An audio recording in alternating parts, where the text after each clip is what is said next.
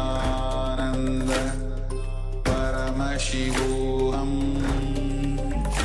Om Nityananda Paramashivoham Om Nityananda Paramashivoham Om Nityananda Paramashivoham Om Nityananda Paramashivoham Om Nityananda Paramashivoham Om Nityananda Paramashivoham Om Nityananda Paramashivoham Om Nityananda Paramashivoham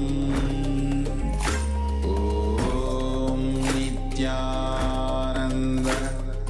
Paramashivoham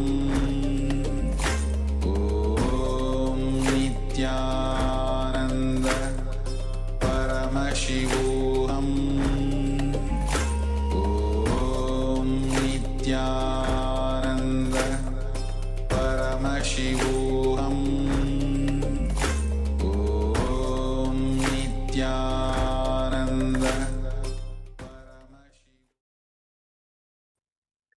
Yes, welcome back. Apologies for the technical issues that we have been experiencing. So before we left, we asked you to increase the weight of an object, of any object. So requesting participants to take a second measurement of the object that they've affected the weight of, and let us know in the chat box provided how they went. So let us know whether you're able to increase the weight or even decrease the weight of the object that you picked. So please take a moment and let us know in the chat box.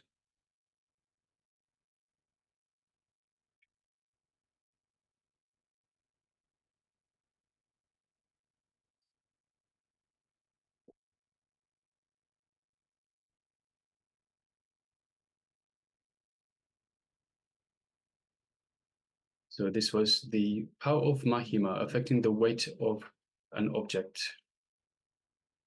So take a moment to share, and the second measurement of the weight of the object, and compare it with the initial measurement that you had taken, and notice the change.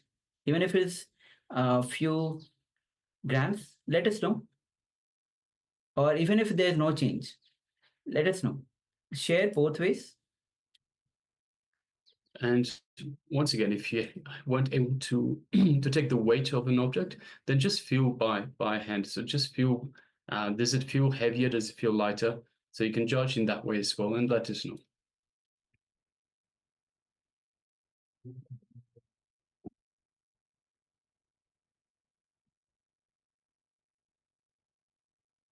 You can share in the Zoom chat and the YouTube chat for the YouTube persons.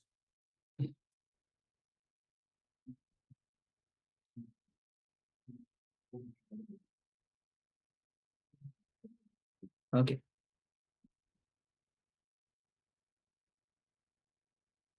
Okay, so now we'll be moving on. If you are still you are about to share something about the power manifestation, whether you manifested this or not, you can go ahead and share and let us know the change that you experienced, the weight of the object. We'll be entering into next session, next segment. In the previous segment, we had the internalization exercise, where you wrote down all the wealth related patterns that you had, ideas that you had, cognitions that you had about whether you got it from the society or various other factors. So now, in the next revelation by Swamiji, Swamiji himself will be guiding us through, and you'll be sharing the wealth related patterns that you have with the partner. So requesting all the participants to have one partner with you, especially whom you are close to. And so find a partner, the one maybe nearby. You can ask your family members, you can ask your friends, or even you can even call on phone, whether it can be relatives, it can be relative friends. So take a moment to find a partner whom you can share your wealth related patterns that you have. Yes, so Swamiji will be taking us through the whole science of sharing with a partner, so your wealth related patterns. So the idea is to understand that you are not the only one having those the patterns. So everyone has similar patterns, and also through talking through the patterns themselves, you become more aware of the patterns, and you're able to move the patterns in the further sessions that we'll be having today, to move the patterns, to move past the patterns, such that you can experience, enjoy, and manifest wealth in your life. Yes, most time what happens when we have the pattern with us, but we don't verbalize, we don't look at it, we don't even know that patterns we have developed, and we forget it, and it goes into subconscious, subconsciousness. So moment you pen down and start sharing, not only it comes to you, you are aware of it, you'll start working towards it. Because most time what happens, you see that you're not able to manifest wealth, but you forget the patterns that you have built through various reasons. So when you write it down, when you start to share, you know what is the patterns that you are struggling with related to the wealth. So you'll have the ability to find the solution for it. And here Swamiji himself is there guiding all of us to manifest wealth. So this is the first and very important step. As you have already written down, sharing is also a very important part of it. So let us know if you have partner up with somebody whom you can start sharing the wealth related pattern. Can we have a thumbs up? And also request participants to make sure you have your pen and paper ready. So make sure, write down the steps that Swamiji tells you. So anything that Swamiji reveals in terms of the technique, in terms of what needs to be done, please make sure you write down for your future reference as well. Yes, please share. Please let me know if you have actually paired up with your partner so that you are ready. We'll be entering into the a guided relation by Swamiji on this itself, where he'll guide us on how to share the wealth related pattern to a partner. Okay, so we'll be getting into it now. So please come to the space of listening, and let's hear directly from Bhagwan as he guides us through it.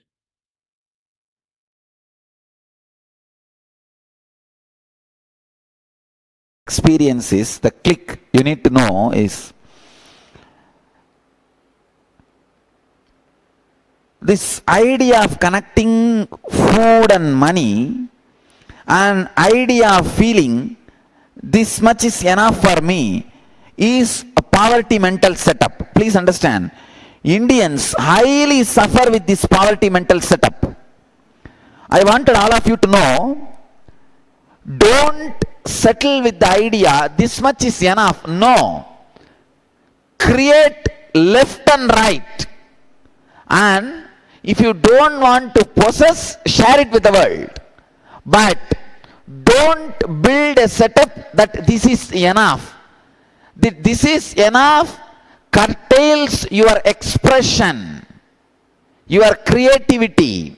I wanted all of you to know, when you start feeling this is enough, when you have a line, it is not that you are a big great guy. No, you are great when you don't say enough, when you create. While you create, no question of enough. While you celebrate, you can have enough. Understand? When you possess, you can have enough. You can say, this much let me possess, that's enough. Other things, let it go to society in various other ways. When you are creating, if you have enough, you have a sickness. So I wanted all of you to know, no question of enough while you create, then what will happen? Your creativity will stop. You will not flower. You will not reach the ultimate. You will not have the fulfillment. You will not be exploding. So during creation, no enough. Only while you possess, you have freedom for enough. Anybody else? Please come.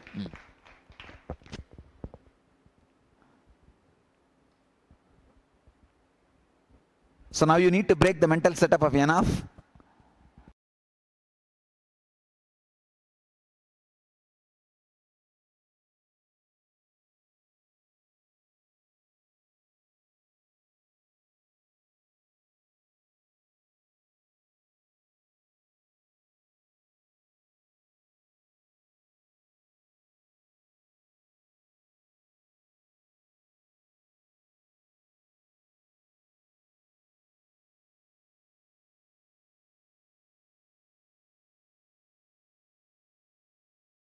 See, he has one black engram, one wrong engram, that my community people will never grow.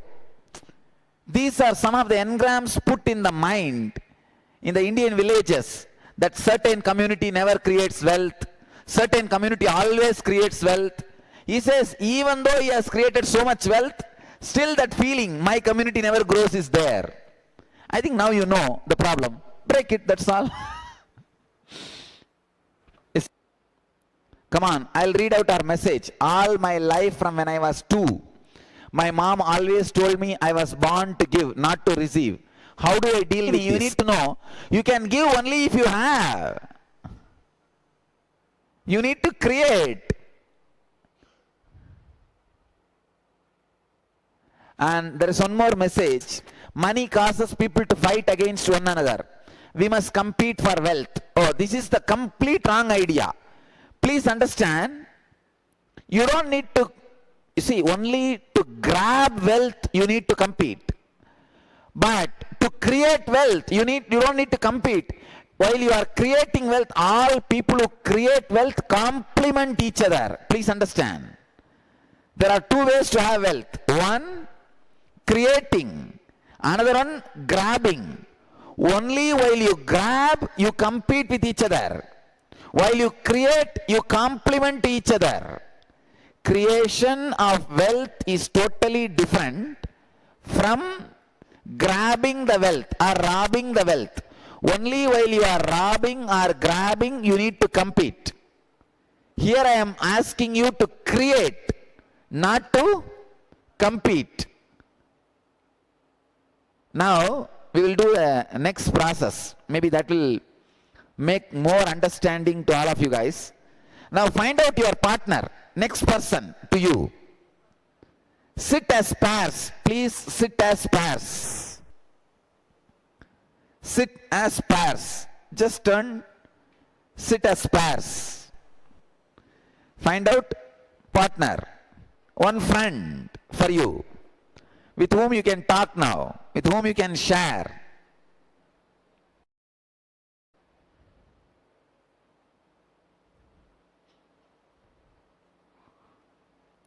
Start sharing, start talking. Actually, whatever you wrote now, start talking, start sharing. See, you will understand, only while you talk and share, the other person will be able to point all the wrong engrams you have created, and when he shares, you will be able to point all the wrong engrams he is carrying. Alright, first, the right side batch, start talking. Start sharing. The right side batch means this side, this group. Start sharing what you wrote. Then I'll get the essence from you guys. Los Angeles. Please start sharing. No, you should find out a person who understands your language. Your partner should know your language.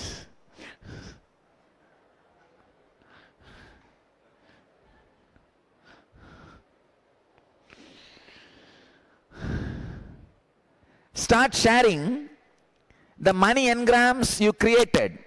Start discussing. clearly.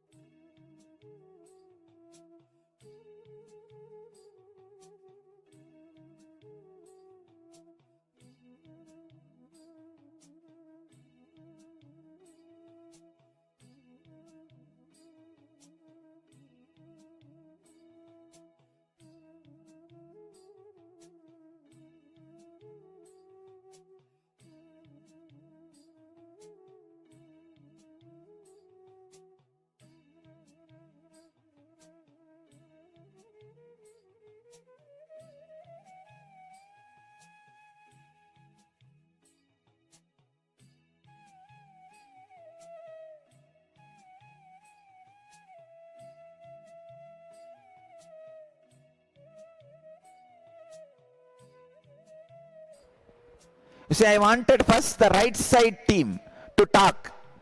You share your problems, the other person can give clarity. Then after that, the left side team should start. See, don't start talking about your problem when you are listening the other person's. When you are listening other person's, listen completely. Only help him to find out his wrong engrams, wrong mental setup. Then you can tell your story. Don't start immediately. Before even the other person completes, you don't start. Listen to my sad story first. No. First listen to their story. Then you can start your story. So this side, for example, if you are sitting as two, my right side, this side will talk first.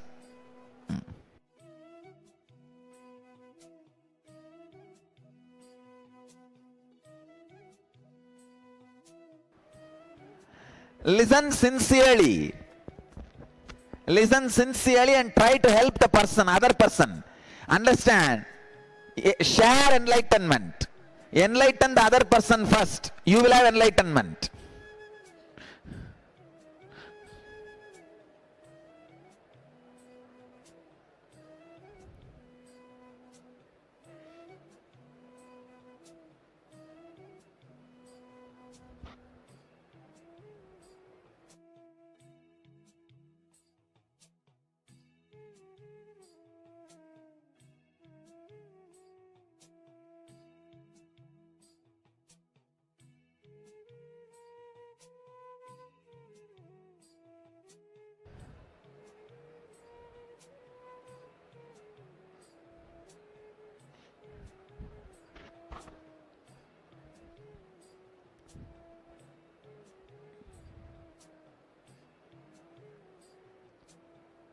Talk in detail. Whatever you wrote, express in very detailed way.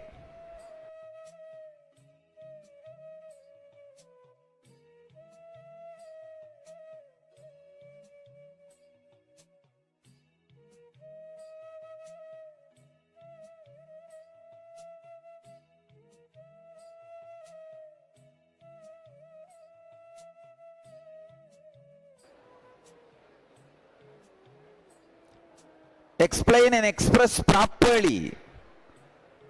Better to get somebody who knows your mother tongue.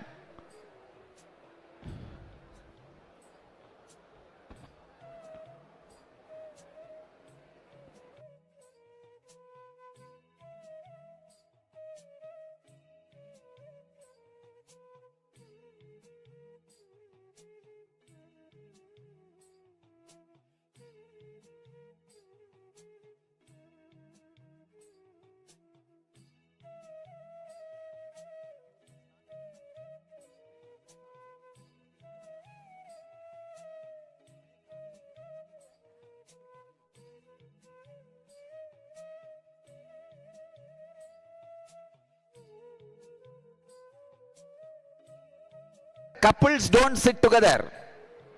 Of course, in India, no problem. Men and women are separate. In other countries, if you don't sit with your husband or wife, otherwise you will carry that continuously in your headache. The N-Wealth program will continue even in the house.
while you talk properly and express, you will understand the wrong engrams you are carrying.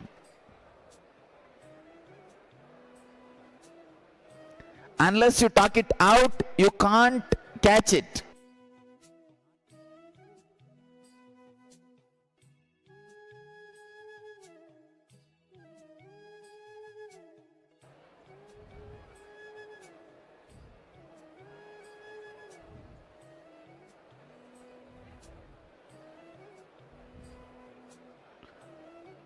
Alright, right side batch has only 3 more minutes. You need to complete so that the left side can start.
bless you all. Let you all open all your three eyes and manifest the powers of Mahasadashiva. Om Nityananda Paramashivoham. Om Nityananda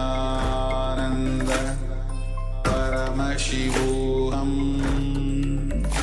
Om Nityananda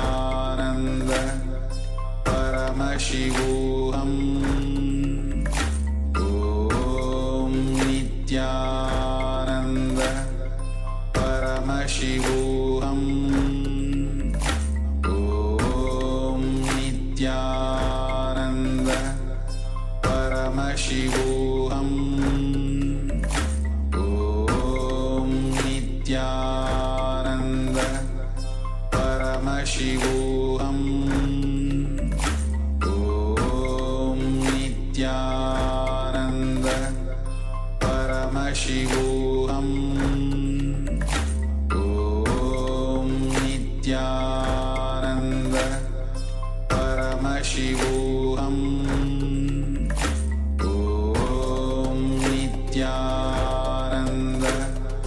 Paramashivoham. Om Nityananda Paramashivoham. Om Nityananda Paramashivoham. Yes, welcome back. So we had an internalization exercise, a guided internalization exercise with the Supreme Pontiff of Hinduism on sharing wealth-related patterns. So Swamiji told us to share with partners, to share with others, not with our partners, because that would just make the EN Wealth program continue in their household. So requesting participants, let us know what you realized. So from writing down these patterns, wealth-related patterns, and sharing them with another person, let us know what you learned, what powerful cognition did you get from these exercises, from the internalization exercise, and of course from the jnana revelations by the Supreme Pontiff of Hinduism. So please take a moment and let us know your realizations, your cognitions, powerful cognitions from this exercise related to wealth restricting patterns. And also, whatever was, when you have penned down, you must have noticed that so much of patterns or the cognitions that you have, you realize that even though it was there, you might be sometimes remembering that as well. But it is those thought currents or the cognitions which is running around in your life, and that is restricting you to manifest wealth. But the moment you started penning down, you actually came into your awareness, and you realize that yes, these are the points which is actually through which I am relating to the wealth, the ideas that which I carry, which you have penned down. Even though you had it, but you were not remembering it. It was in subconscious. But the moment you have penned down, you know, yes, these are the thought currents, ideas that which I carry is restricting me from manifesting wealth. So if you have any of these thought currents, and that if you want to share it among us, please let me know. Let us know. And all the YouTube participants as well, you can share. Yes, we have a participant on YouTube that wrote Nityanandam. So Sampath Kumar, yes, Nityanandam Aya. Welcome to the Paramashivoham Level 1, Day 16. So you're welcome to join us. Join us for every program. So please stay with us. If you wish, you can join us on two-way via the Zoom room. Joining us on two-way will make it a much better experience for yourself, as we're able to tailor the program to your needs as well. If you wish to remain on YouTube, you're more than welcome to. But yeah, please make sure that you ask questions, anything that you're unsure of, and please make sure that you participate in the program itself. So welcome and good to have you with us. Okay, so okay, now we'll be entering into the next process. As you have already penned down all the patterns, the ideas that you carry about wealth. So that's why it is all customized. It is your patterns, it is your ideas that you carry. Now we'll be entering into the next session where Swamiji will be guiding us how to go beyond the wealth restricting patterns, especially the patterns that you have penned down. There might even be more which you have not penned down. So Swamiji will be guiding us to how to go beyond these patterns that we carry. And so this session is going to be really important, because yes, the first step, that you are not aware of the patterns that you had penned down. Now once you are penned down, you actually are aware of these patterns, the ideas that you carry. Even though it is not full list, you can actually dig more, contemplate more, it will more patterns, more ideas will come up.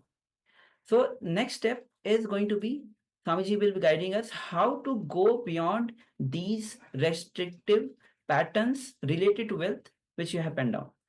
So this is important part. So have the complete listening when Swamiji is revealing this great rule. Yes, and requesting participants to please make sure that you write down every powerful cognition and every instruction that Swamiji tells.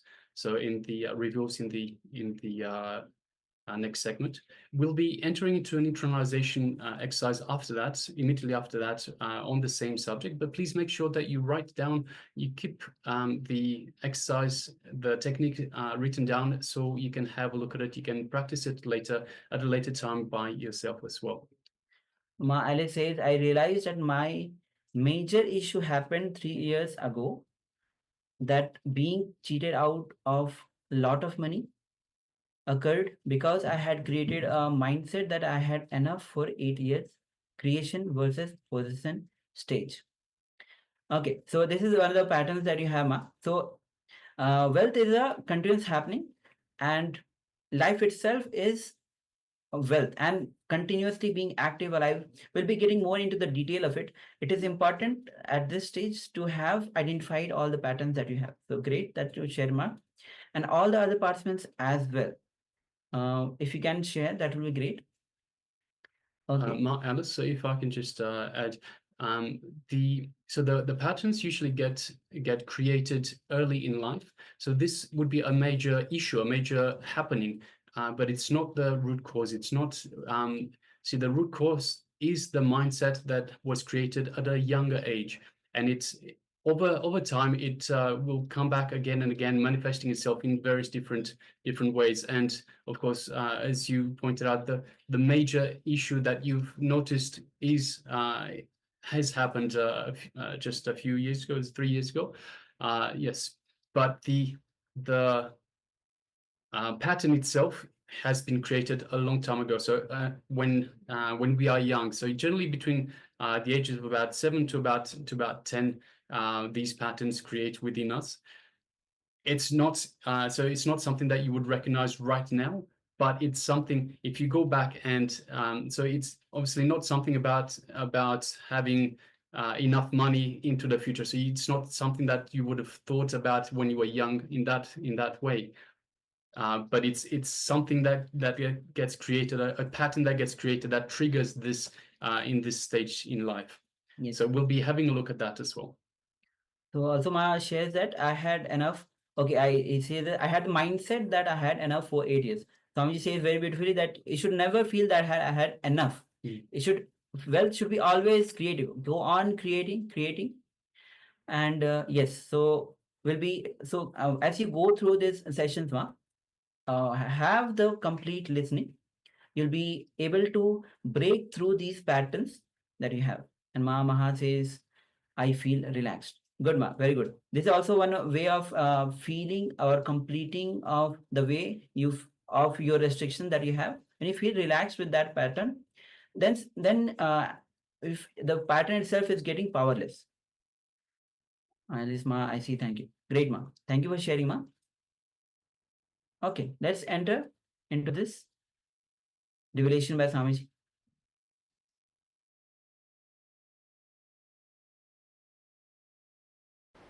He says, I heard that wearing Rudraksha gives you only sustenance and does not allow you to create, accumulate and celebrate wealth and money. Is it true? Anand, relax. No. I wanted to tell you a few things. See, in Hinduism, we have all types of mental setup in Hindu religion. Hinduism is practically like a group of religions. It is not one religion. It is group of some maybe 200 religions. Each sampradaya is an independently intelligent enough to fulfill human beings spiritually, socially and economically, and create a complete group, a complete fulfillment. So in this way, 200 traditions put together is Hindu religion. I can say Hindu religion is totality of 200 religions. In all these different parts of Hindu religion, the best mental setup for wealth is Shaivites. Please understand. I have gone through all different mental setups. You may think, no, Vishnu is wealth. What do you mean by Shaivites? When you are ready to lose, when you are free from insecurity, you create left and right. You see, the idea of destruction gives you a kind of a freedom. Please understand. Idea of destruction frees you from the idea of security. When you are free from the idea of security, when the insecurity becomes security for you, when you are free from the mental setup of the security, you create left and right. See, all over the India, all huge temples are Shiva temples. See, wealthy temple is, Tirupati is wealthy temple, no doubt. That is because of too many other different reasons. Otherwise, if you see the totality, see, Tirupati is like a, totally the Vishnu temples are very less in number. So, the accumulation comes out like a more. But if you see total wealth, Shaivites are more wealthy. Even the mental setup of a Shaivite is for lot of taking risks. Lot of risk taking. These things happens for the Shaivite mental setup. So, I can tell you, this Rudraksha and the mental setup related to Shaivism makes you create more wealth. Create more wealth and more money.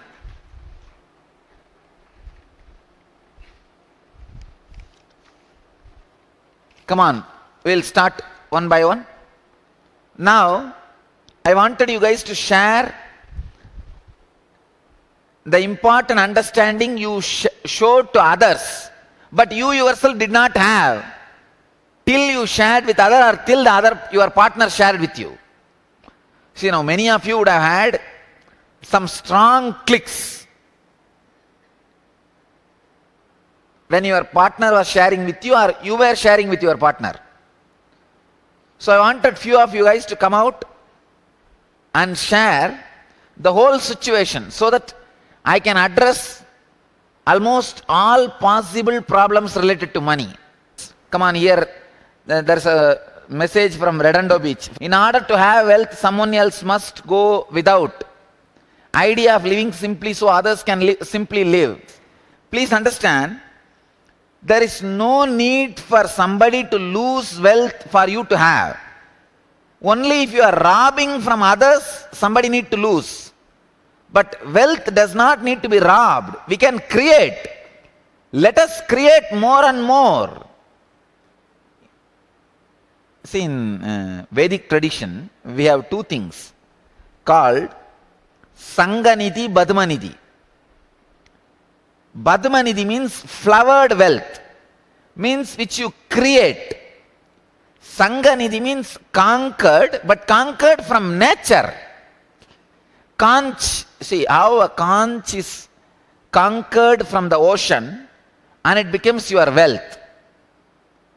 You conquered it from nature. Conquering it from nature and flowering it, making it happen by your creativity.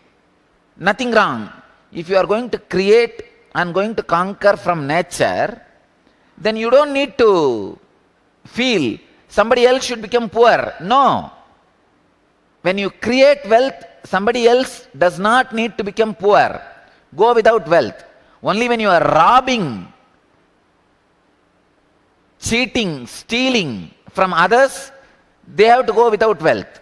We are not doing that. I am not teaching you how to rob. I am promoting you the science of creating wealth. So when you create, someone else does not need to go without it. So understand what I am saying? So creation is not competition, it is complementing to others. Yes, please be seated. Next message. Can you send me all the messages? Please understand.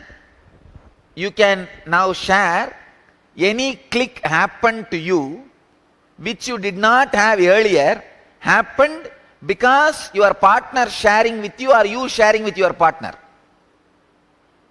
That kind of clicks come and present now. Come on, women, lady. Nityanandam, the first thing I wrote on my notepad is, first of all, the money is not there. Whatever little is there is created in a manner which makes you lose grace. And in spite of losing grace, whatever little is created, one person, the person who has created the money, tries to establish his or her own supremacy over the people around him and makes other people feel low.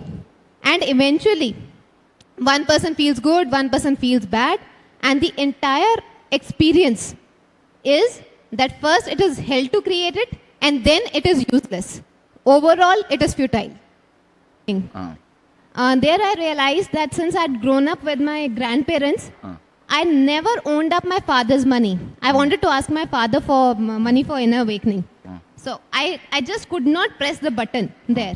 Because one thing that very powerfully happened for me was that his money is just not a money I can ever ask for. It is not mine at all.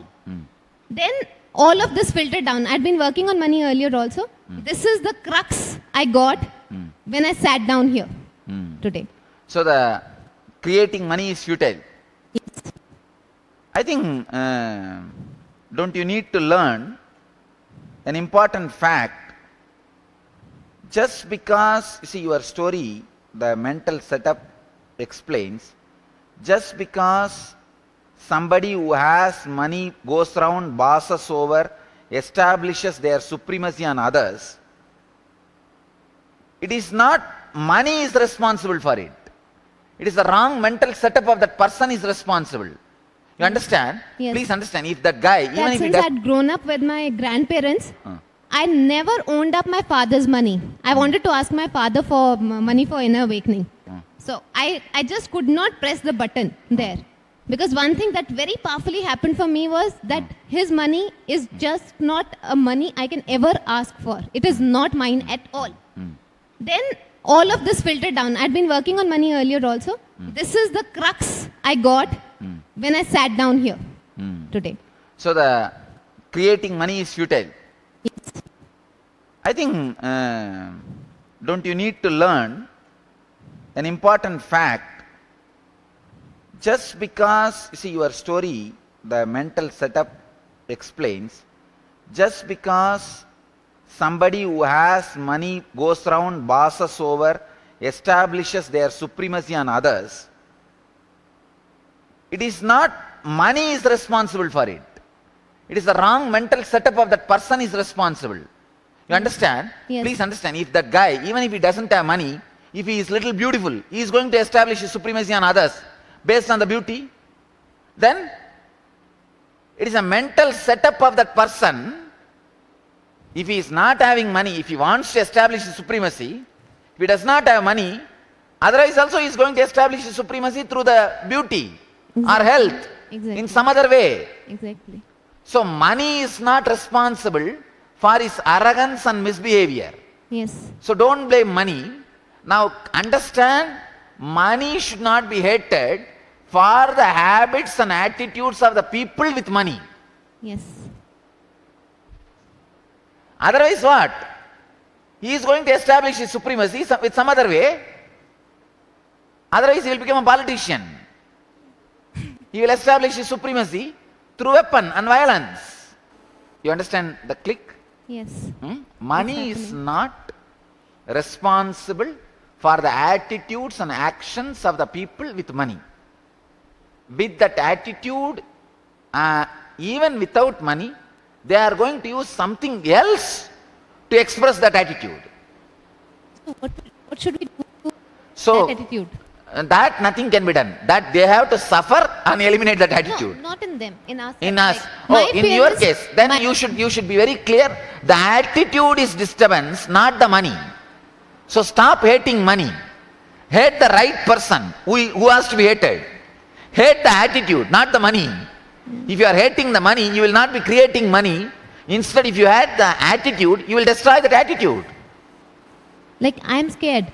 The particular incident I'm talking about, there I have seen that love is lost for the sake of money. So I am scared as a child when this thing happened. I was scared that I'll have to lose love in my life if I have to create money. Right? So it No. would be... Once somebody somewhere, see, understand, this is what the last session also I was saying. Somebody who expects money from you, if you expect love from that person, it is going to be wrong relationship. Same way, somebody expects love from you, if you expect money from that person, it is going to be wrong relationship. Wrong relationship is like trying to paste wood and gold. Yes. But neither wood is wrong nor gold is wrong. Yes. But when you start hating, Yes. because of money, this problem, you are hating the wrong person. Yes. So now understand, hating the wrong person will not solve the problem. It will create only more and more problem. Now catch the truth, at least I will not hate the wrong person. Understanding it. Bring more and more understanding. At least I will not hate the wrong person. So now you can start hating the right person. Who is supposed to be hated here? The attitude of trying to establish supremacy. That needs to be hated. Not the money. You understand? Now catch. Attitude of trying to establish supremacy has to be hated. One question I have. I've seen there are many people around me with whom there are people around them who support them through, through a loss or anything. Sorry? There are people around me who have faced some loss or the other. Could be financial loss or, some loss of health. There are people who come forward for their support. And on the other hand, there are some other people, if they lose something, people move away from them. How does this happen? And if I have to create a strong, social experience wherein people come forward, how do I do that? I can say this coming forward or moving away both depends on your attitude expressed when you had or not having money. For example, even while you have money, if you are not interested in establishing your supremacy, Yes. people will be around, attracted towards you. All right. But if you are trying to establish your supremacy while you have or not having, people are going to move out of you. It is the attitude of trying to establish supremacy. See, if you are not trying to establish supremacy, even if you don't have money, if you have a problem, people will be there to support you. If you are trying to establish supremacy, even while you have, when you are not there, people are going to take revenge on you. It is trying to establish supremacy is a problem. And one last thing, the thread that runs through this entire thing is that I do not have money I cannot have money. That is another one big wrong setup, mental setup. Then. I've written it many times after after every third or fourth sentence. I've eventually written I do not have it and I just cannot have it. You see, when this becomes your main thought trend, it becomes a magnet and it attracts only that kind of a thinking, job opportunity and the ability to work everything around you. Now decide, no, I do not have money is fact, but I can have money is reality. Thank you. I do not have money is fact, but I can have money is reality. Yes. Move from fact to reality. Don't seal reality based on fact. Fact is not reality. It is of reality or one portion of reality. Fact is the reality read with your mind. For example, reality is this whole crowd sitting in front of me. Fact is I am attending only you. So in this whole crowd, which is 200-degree vision, I am concentrating only on 40-degree vision.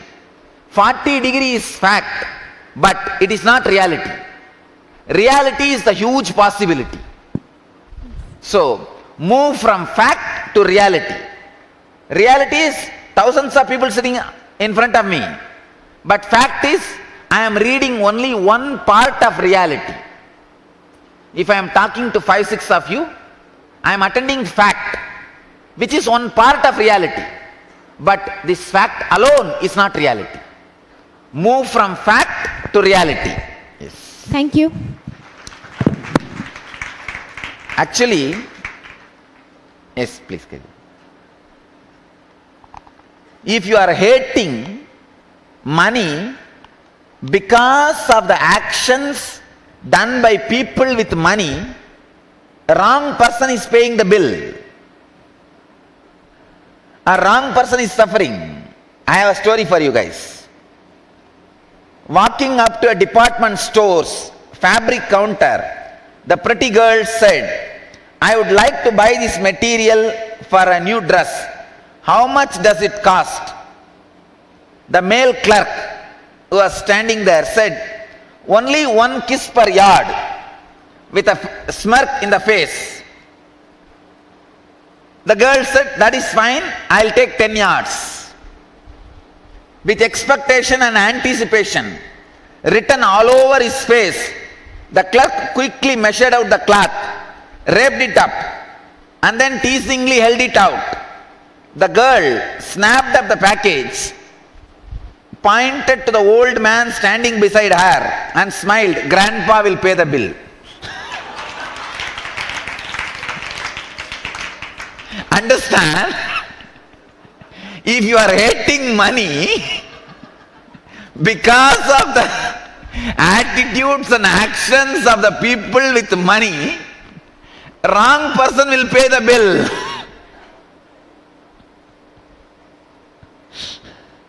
Come on. Next, anybody wants to share? Come out, come to the stage. Is there anybody in the class never went to a public stage, never held a mic in the life, never spoken in public? Please raise your hand. Come on, come out. Only those few people I wanted them to come out first. Okay. I come from a teacher's family. Nice. There has been a lot of importance that was given to knowledge. Nice. And so I was very happy and proud, and I get a lot of respect when my knowledge is exhibited. I have had a lot of money at particular points of time, and that time there was a lot of respect. And when I didn't have money, some of the people, not everybody, some of the people were, mistreated. Rather mistreated my wife, not me, because I said I don't care. Okay, so my thing to them was saying, no, I don't care. If you are thinking me only I am as that X amount of money, I don't care for you. So I could move on, and now I am back again to make some part of money, and I know more money is in my coming in my way. So this is what I was thinking. So I said money is important. Now, the conflict that is going on is knowledge is more important than money, and money is important, so money is getting a second treatment. Hence, that is why I am having the problems that I have had. So, see, understand, the separation of knowledge and money is sin. Separation of Saraswati and Lakshmi is sin. Saraswati and Lakshmi is one and the same. The moment you have the problem, Lakshmi is bigger or Saraswati is bigger, means knowledge is bigger or wealth is bigger, you caught into a big mess. Always knowledge comes where the wealth comes where the knowledge is. It supports each other. See, the real knowledge happens when the wealth is there with you. Real wealth happens when knowledge is there with you. If you have the conflict, knowledge or wealth, it is not the conflict of reality, it is the conflict of your mind. It's a conflict of attending your life in parts. Please understand. You cannot say, I will today give bath to my hands. I'll take bath tomorrow for the left hand. I'll give bath day after tomorrow for the main body. I will give food to the main body after 3 days. But I will give food to the right hand today. No. Like a right hand and left hand is part of your main body, knowledge and wealth is part of you. If you have conflict, you are missing complete understanding of the life. So, this conflict, I can say, one more wrong engram with which we are struggling. Money and wealth is you. So, understand? Money and knowledge, both are you. Let me put it in this way. Knowledge is the inner freedom. Money is the outer expression of inner freedom. So, please. Thank you, sir. Move from fact to reality. Don't seal reality based on fact. Fact is not reality. It is of reality or one portion of reality.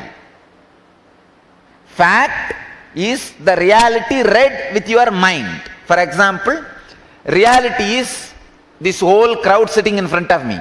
Fact is, I am attending only you. So in this whole crowd, which is 200-degree vision, I am concentrating only on 40-degree vision. 40 degree is fact, but it is not reality. Reality is the huge possibility. So, move from fact to reality.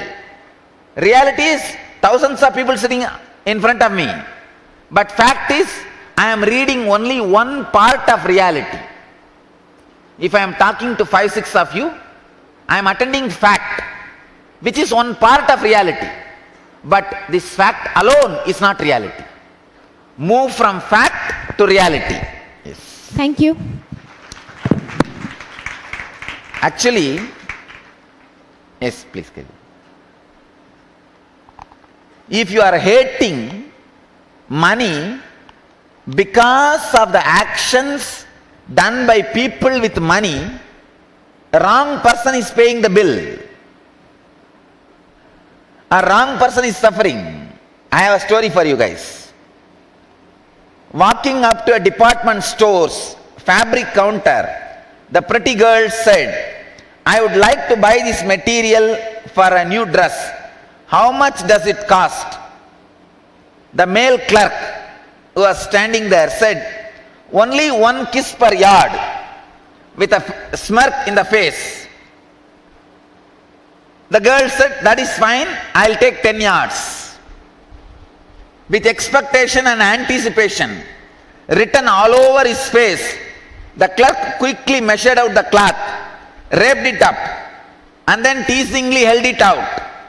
The girl snapped up the package, pointed to the old man standing beside her, and smiled, Grandpa will pay the bill.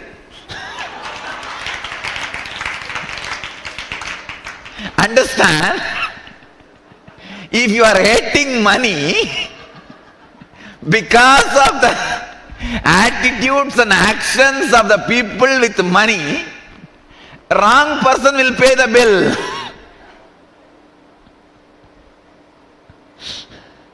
Come on. Next, anybody wants to share? Come out, come to the stage. Is there anybody in the class never went to the public stage, never held a mic in the life, never spoken in public? Please raise your hand. Come on, come out. Only those few people I wanted them to come out first. Okay. I come from a teacher's family. Nice. There has been a lot of importance that was given to knowledge. Nice. And so I was very happy and proud, and I get a lot of respect when my knowledge is exhibited.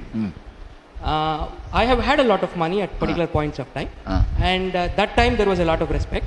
And when I didn't have money, some of the people, not everybody, some of the people were, mistreated. Rather mistreated my wife, not me, because I said I don't care. Okay, so my thing to them was saying, no, I don't care. If you are thinking me only I am as that X amount of money, I don't care for you. So I could move on, and now I am back again to make some part of money, and I know more money is in my coming in my way. So this is what I was thinking. So I said money is important. Now the conflict that was going on is knowledge is more important than money, and money is important. So money is getting a second treatment. Hence, that is why I am having the problems that I have had. So see, understand, the separation of knowledge and money is sin. Separation of Saraswati and Lakshmi is sin. Saraswati and Lakshmi is one and the same. The moment you have the problem, Lakshmi is bigger or Saraswati is bigger, means knowledge is bigger or wealth is bigger, you caught into a big mess. Always knowledge comes where the wealth comes where the knowledge is. It supports each other. See, the real knowledge happens when the wealth is there with you. Real wealth happens when knowledge is there with you. If you have the conflict, knowledge or wealth, it is not the conflict of reality, it is the conflict of your mind. It's a conflict of attending your life in parts. Please understand. You cannot say, I will today give bath to my hands. I'll take bath tomorrow for the left hand.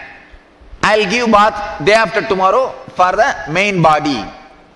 I will give food to the main body after 3 days. But I will give food to the right hand today. No. Like right hand and left hand is part of your main body, knowledge and wealth is part of you. If you have conflict, you are missing complete understanding of the life. So, this conflict, I can say, one more wrong engram with which we are struggling.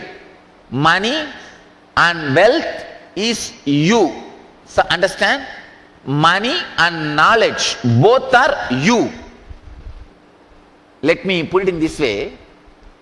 Knowledge is the inner freedom. Money is the outer expression of inner freedom. So, please. Thank you, sir. Understand, if you have the conflict between the knowledge and money, you are coming to conclusion too soon before seeing the life. I have a story for you, that also. One afternoon, a rich man was riding in the back of his limousine. When he noticed a man was eating grass by the roadside, he ordered his driver to stop, and he got out to investigate. He asked that man, "Poor man, why are you eating grass?" The poor man said, "I don't have money for food, so I am eating grass." The rich man said, "Okay, come along with me then." The poor man said, "Sir, I have a wife with 2 children. Rich man said, "Bring them also." So the poor man got into his car and expressed his gratitude. "Sir, you are too kind. thank you for taking us with you. The rich man replied, no problem, my friend. The grass in my house is about 3 feet tall. I could use your help. Don't take decision in a very premature way. Knowledge is money, money is knowledge. There is no difference. If it is not making money, it is not knowledge, junk. If it is not creating knowledge, it is not money, again it is junk. This question, that being content, please understand, you cannot having the contentment of being till you are enlightened. Any contentment you experience before enlightenment is kind of a shield you create out of your fear or laziness to work. I tell you, that wall is like a enlightenment contentment. Contentment you feel because of enlightenment. The fake wall you put inside, in front, through the plywood, with the plywood, is like a contentment you create out of fear. Please understand this example. The real ceiling and false ceiling. The contentment which you are having now is more like a moving out because of fear. That is responsible, that is the reason, the contentment you are having. Let me make it very clear. You are right to have contentment when it comes to the possessing, but you have no right to be contented when it comes to creation. Creation is your life. Don't be contented in that. When it comes to possessing, you see, for example, you have no right to stop creating wealth because of contentment. No. You have to go on creating. That is life. But you have the right, you have the freedom to choose how much you want to hold in you, with you. But you have no right to stop creating. By the nature, gahano karmano gadihi. Life is work, flowing. There is a beautifully, Krishna says, karmanye vadigaraste mapaleshu kadachanaha, means you don't have freedom to stop creating. You have freedom to stop possessing. So you have no right to stop creating. If you say, I am contented, and is it a right mental setup? No. It is poverty mental setup. You cannot have contentment as far as the creation is concerned.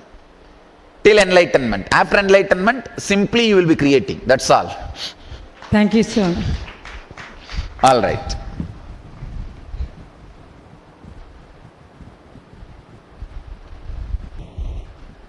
Anybody who feels contented? It is not contentment, it is just the fear of working, laziness, not interested in being creative. Come on, that content person, let him come. If he just does a small cheating, he is going to get some $1 billion. You think he will not do? Simply they will all out to do that. Then what happens to your contentment? So it is just the laziness to work, an inability to take risk. That's all. So understand, life is wealth. You have freedom not to possess, but you don't have freedom not to create. Creation is your life.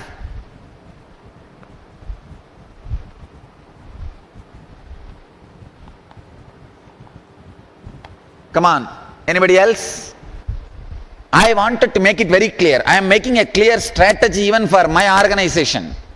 Later on, when our organization becomes a big religious organization, I am making it very clear.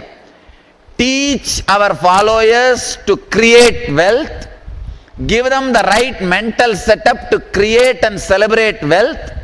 When they create and celebrate wealth, a little bit they share with our organization, we should live with it. Don't promote poverty and suck wealth from them. No. Do not teach poverty to them and suck wealth and you be rich. It's hypocrisy. No. I am telling you very clearly, stop promoting this idea, poor go to heaven. I tell you, blessed are the rich, they live in heaven. They create heaven. Are be like a Vishwamitra, just create a heaven. Actually, before I started this organization, one Swami, a very rich Swami, he called me and said that I wanted a successor. You are a young Swami, please be my successor and take over my organization. He was very old. He was very old and he said, anyhow in 1 or 2 years I will die. And huge wealth, he has at least 1,000 crore wealth. And you be my successor. I said no. I very clearly said no. You may leave this money to me, but that will never make me rich or wealthy, and lot of troubles and other things, strings associated with this wealth will bind me. So I will never be able to do what I want to do. So be very clear, only when you create, it is yours, not otherwise.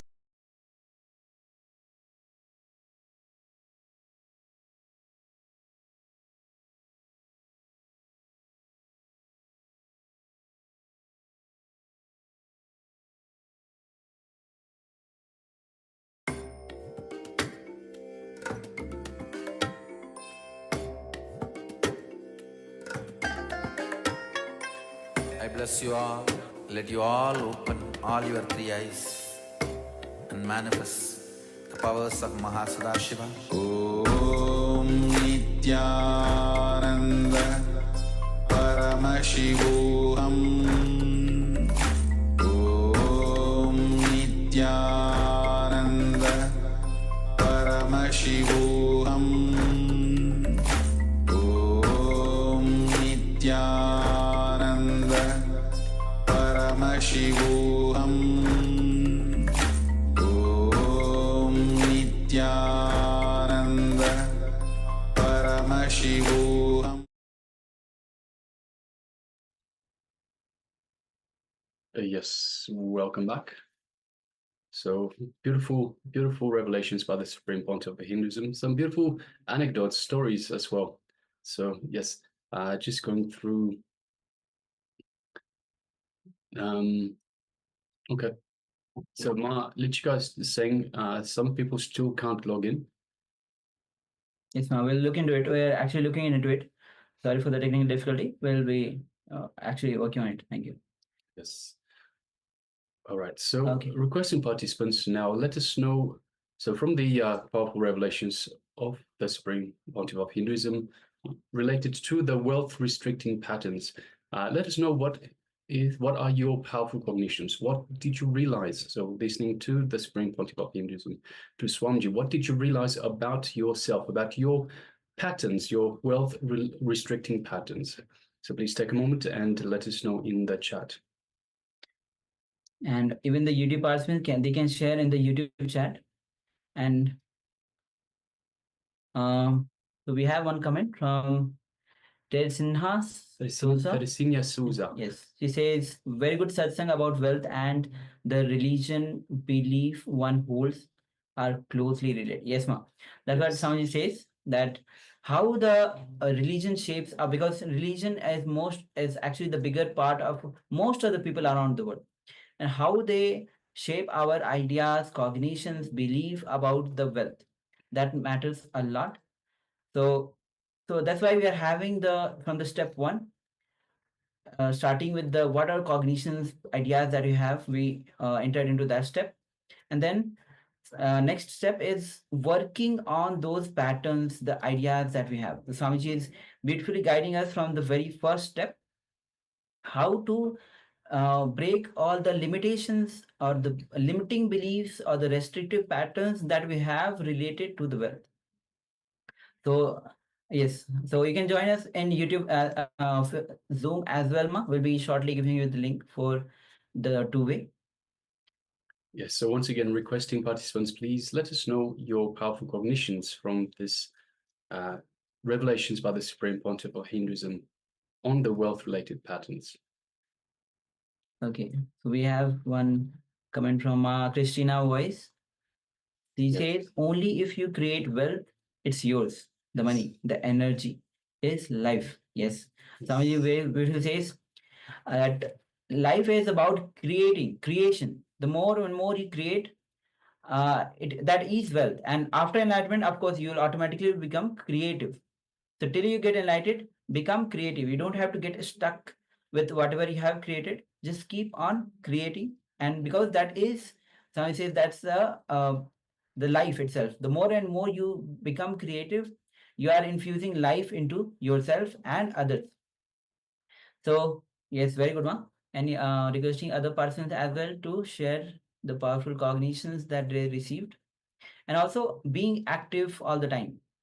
When you are active all the time, you'll be creative as well, and you'll be beautifully having the continuously you'll be creating. You'll not get stuck. Most time what happens, we get stuck not only with the wealth, so many other patterns or thought currents or the ideas that we have. So when we keep on creating, we allow the new ideas, new thought currents to come, and so that we can create again and again. So it will stop creating the limiting beliefs or the restrictive patterns that we built over time. So it is really important to create again and again. Yeah, so the creation is the mindset that we need to cultivate. So much beautifully said. If you grab money, so grab from someone else, or if you get born into money, unless you have the cognitive, the mental setup to create the money, then the money will not stay with you. You will not be able to enjoy the money. So only by creation will you actually enjoy the money. Will the wealth actually stay with you? Yes. So requesting all other participants, please let us know. Let us know your powerful cognition. So these are very important cognitions, very important to realize the patterns that we have, to realize that these patterns need to be moved in order for us to create the wealth, to create, hold, and enjoy the wealth as well. And also when you are creative, you will see that is reflected in other dimensions of life also, including the relationship, including the wealth. So all those restrictive patterns or the limits that we put in various other dimensions, that also you'll be completing with that. So somebody says wealth is not just the money itself. Wealth itself is part of you, or various dimensions of you, including wealth, relationship, and the money, of course, you earn, you get. Okay, so if you have, we are still waiting for all of you to share. Else we'll be moving to the next internalization exercise. Internalization exercise means the powerful cognitions that you received from Bhagwan. You internalize those truths inside you and look into yourself, your life, and how to transform, how these powerful truths can transform from the restrictive patterns that you have built, the wrong ideas that you have carried, how to transform that and have a shift in your life. So we'll be entering into the internalization exercise, completion with money related ideas. Yes, so continuing on from the going past wealth restriction patterns, let us now go into the completion with money related ideas. It'll be a 3-step process. So we'll be displaying the slide on your screens shortly. But first of all, just listen to the 3 steps. So I'll be reading through the 3 steps first, and then we'll go on with the first one. We'll give you time for the first step, then the second step, and then the third step. So we'll let you know, we'll give you a time to complete each one and point you to the next one. So first of all, let us write down all desires that you have related to money in all three forms. So there are three different forms in terms of money. There's earning money, spending money, and saving money. So write all these three. So write down all desires. So everything that you desire in relation to earning money, spending money, and saving money. So that is the first step. Second step will be, for each of these desires, identify if you have any conflicts, any contradictions, or any complications related to these desires. And make sure you describe in as much detail as possible. So write down as much detail as possible. So this is for you. The more you pen down, the more you think through, and the more you're able to understand what you're actually going through. So please make sure that you pen these down. And go in as much detail as possible. The more you start penning down, the more details will come to you. And please make sure that you write as much detail as possible so you fully cognize the issue at hand. Then step number 3 will be make a list of conflict-free, contradiction-free, complication-free desires that you will have about wealth in all these aspects. So all the 3 aspects that we talked about in earning, saving, and spending money. So now we'll be projecting on your screen. If you have any questions in terms of this internalization exercise, let us know in the chat box. But first, let's start with the first exercise. So first exercise, we'll give you 5 minutes for this. Write down all desires that you have related to the 3 forms of money: earning money, spending money, and saving money. So all aspects of the money. Earning the money, spending the money, and saving the money. So please go ahead.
Yes. Now, for each of these desires that you've written down in the first step, identify any conflicts, contradictions, or complications.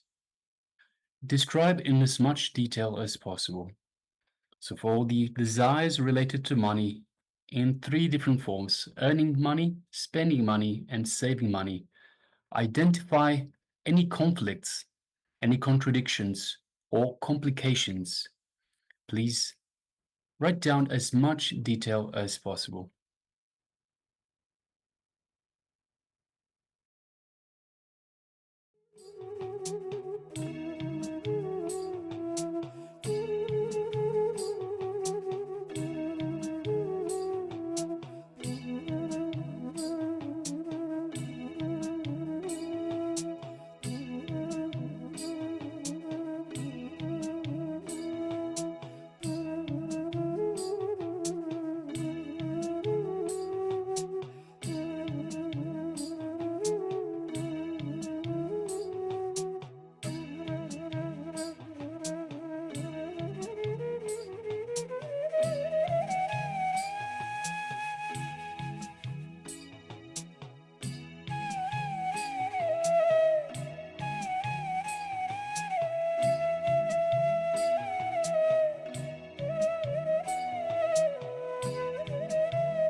Yes, so just to give examples for contradicting desires.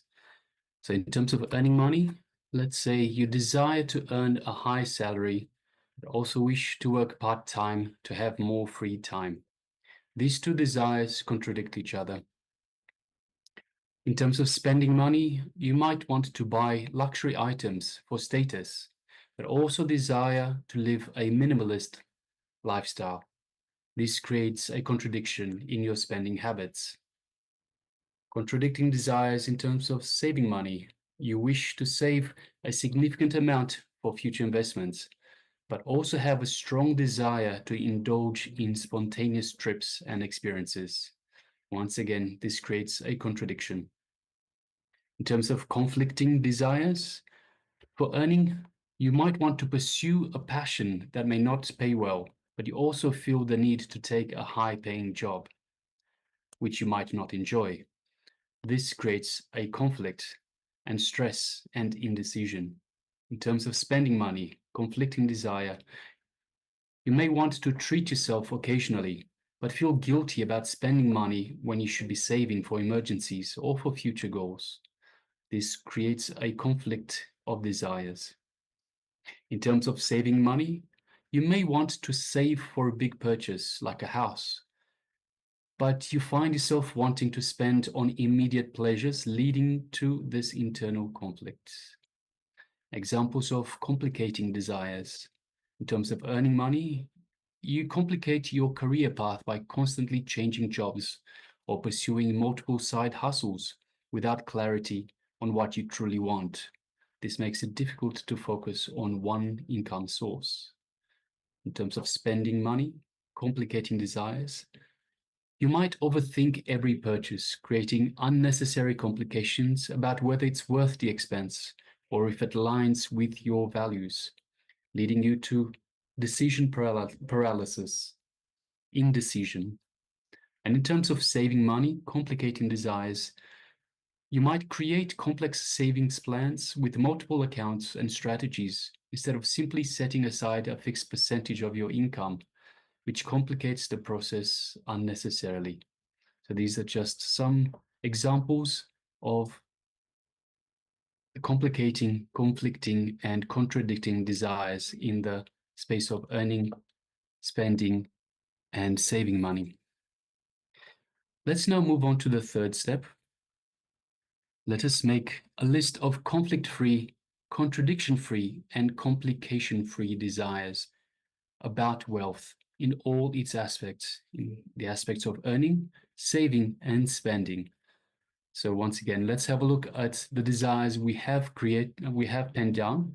Let's make a different list now of desires that are conflict-free, contradiction-free, and complication-free about wealth in all three aspects, in earning, saving, and spending.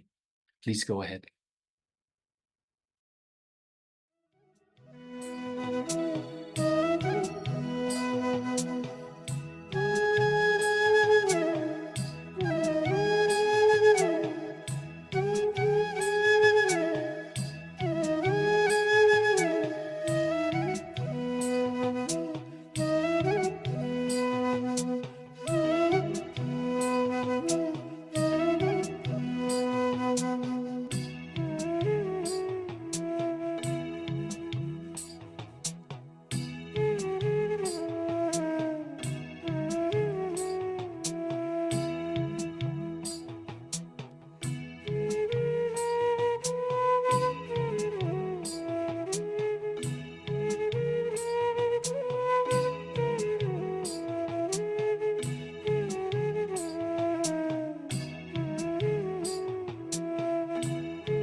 Slowly, you can relax from this very intense and powerful internalization exercise where you have just written all the conflicting, contradicting, complicating desires about wealth in all the aspects, whether it is earning, saving, and spending. Now, we understood that it is desire itself is not wrong. And but what makes desire to go not to manifest itself is because we have conflicting desires, we have contradicting desires, and complication in the desires. When we resolve all these conflicts, contradictions, and complications in the desire, you'll see simply the desires itself will start manifesting. Because Swamiji says the desire itself is a pure energy. So when you remove or you get rid of all these conflicts, contradictions, and complications in the desire, you will see you are simply able to manifest wealth. That is why we are working on right now the completion related to money related ideas where you have just penned down all the details regarding the desires. So now we'll be entering into the N Kriya to awaken the Kundalini energy in you. See, when Swami says that desire itself is a pure energy, when desire is a pure energy, it will awaken your Kundalini as well. But when there is complications, contradictions, and conflicts in the desire, it will stop you to manifest what you want. It will stop you from manifesting the wealth, and it will hinder in your Kundalini awakening as well. So next we'll be entering into a guided Kriya by Swamiji himself, will be where he'll be giving the Kriya, 7-step guided Kriya to awaken the Kundalini. When your Kundalini is getting awakened, simply your desire will purify itself. All the complications, contradictions, complications that you have about wealth, related to wealth, it will simply become a pure desire, pure energy, as desire itself is a pure energy. Before we get into the Kriya, I'm requesting participants to please switch on your cameras. So as this will be a guided Kriya by the Supreme Pontiff of Hinduism, and more than that, it is infused with a superconscious energy of Swamiji himself, requesting all participants to please switch on your cameras and make sure you are visible on camera. So the Kriyas are personally designed, personally created, and personally tested by the Supreme Pontiff of Hinduism to ensure that we get the best of the best, we get the best results possible. So requesting all participants, please come on camera, please make sure you take part in these Kriya. And also make sure you have a bit of space. So part of the Kriya will have some asanas, some postures that will need to be practiced, some meditation, some breathing exercises. So request that you have, first of all, a nice peaceful place where you won't be disturbed. So you can even switch off mobile phones or anything else, any other devices that might distract you from the Kriya. Also requesting you that you have enough space to perform the asanas, and make sure you also write down the instructions. Make sure you write down the instructions so you have this for yourself, for future reference, for future practice. So requesting participants, make sure you have the pen and paper with you and you practice, you write this down for future practice. Now requesting all participants, please come to the space of listening. Yes, we can see Ma Krishna is showing the notebook. Very good, Ma. And requesting other participants as well to write it down. It's really important to write down. And of course, if you're driving, do not perform this Kriya because it includes asanas, kumbhakas, pranayamas. So you can listen to the steps, the guided Kriya by itself, but do not avoid performing the Kriya itself especially while you're driving. Also, if you're unable to write down the steps, you can always come back to the YouTube video itself. So it is streamed live on YouTube. You can always go back for today's YouTube live streaming and go and find so this particular time, this particular place in the stream itself where the Kriya is being played. So you can find the steps once again and you can practice on your own. Or you can, of course, note down from the YouTube video itself all the steps for the Kriya. Yeah, if you're looking for the link, you can just search for the Paramashivoham Level 1 Day 16, then you'll find the current live stream which is going on. Okay, so let's enter into the Kriya itself. So please come to the space of listening. I hope all of you have the space for you so that you can perform the Kriya. So let's begin.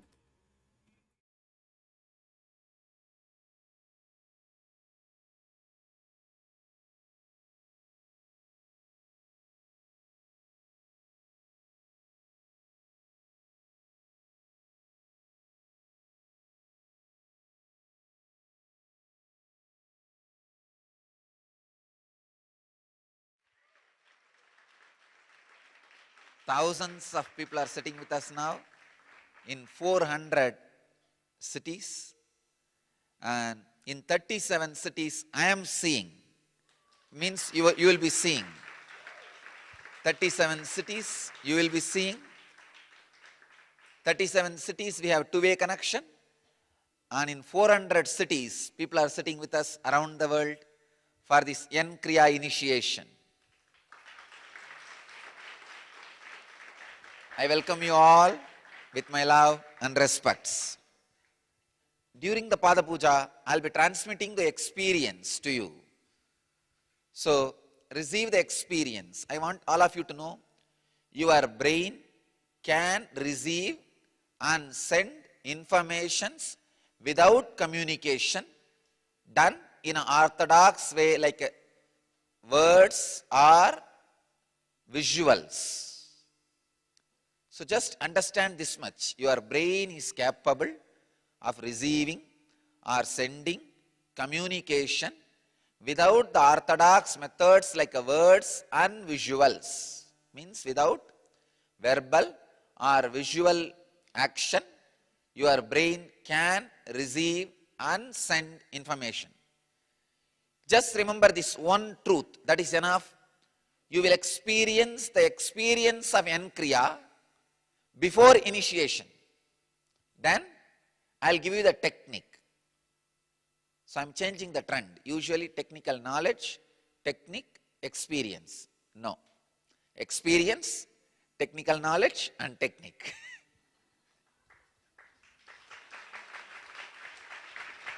So I welcome all the people who are sitting with us. Perth, Australia. Blessings. Toronto, Vancouver, San Jose. Wow, Vancouver, huge crowd. LA, Seattle, Columbus, Adlingen, Germany, and London, Phoenix, Turkey, New Zealand. New Zealand 2 means New Zealand 2 cities. New Zealand itself.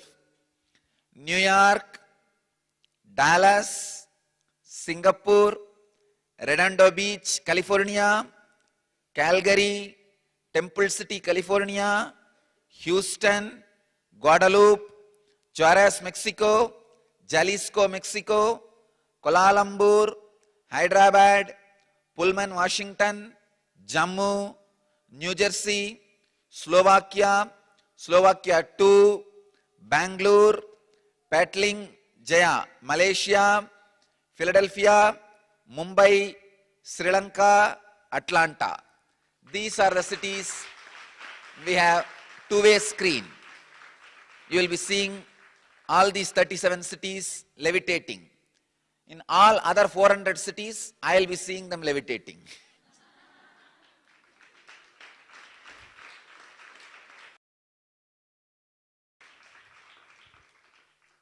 So, I request all the devotees, disciples, all the people participating in the initiation to sit either in Padmasana or Vajrasana or just simple squatting. First priority Padmasana, second priority Vajrasana, third priority just squatting. Sit and Samana Mudra. It will be good if you sit on the ground.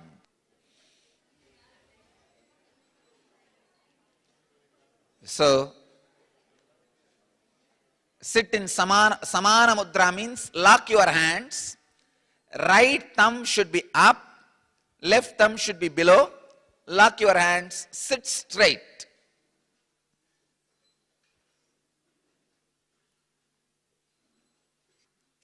Sit straight.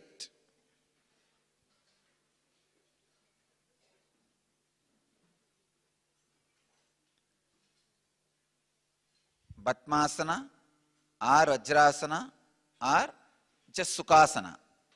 Comfortable squatting.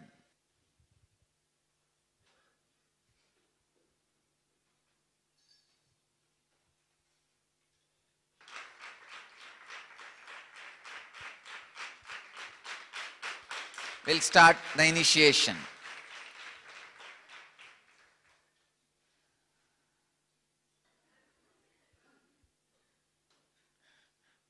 Samana Mudra, lock your hands.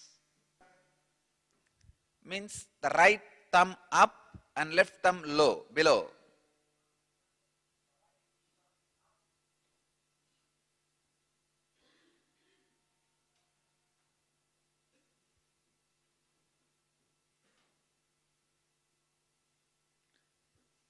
We'll start the initiation process. First step, I'll describe a simple, comfortable squatting, sitting straight, and very simple inhaling and exhaling 11 times just to prepare yourself for the Kriya. Please understand. Please listen now, no need to do it. I'll guide you. That time you can do. So, closing one side of the nostril with your thumb and inhaling. After you feel you are full, closing the other side and exhaling. You don't need to do it now. Just relax, listen, and do it. When we do the Kriya, listen to the instruction. Close the right nostril with your thumb, right hand thumb. Inhale through left. Once you feel complete, close the left nostril with a middle finger and ring finger and exhale through the right nostril. Simple Nadi Shodhana. Nadi Shodhana means just cleaning the nostrils, cleaning the basic nadis. Do this for 11 times. It may take maximum 1 minute. That's it, nothing else. Or 1.5 minutes, 90 seconds. Nothing more than that.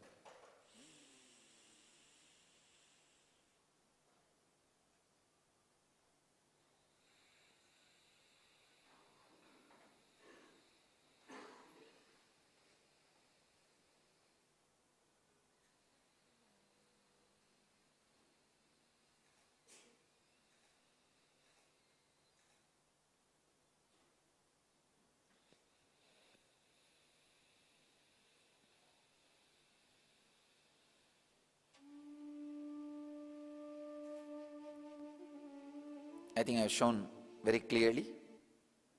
Please understand. Inhaling and exhaling. Nothing else. Very simple.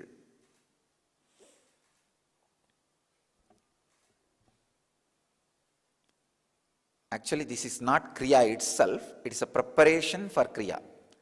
The first 3 steps are preparation for Kriya. I'm just letting your body warm up. This is the first step, 11 times.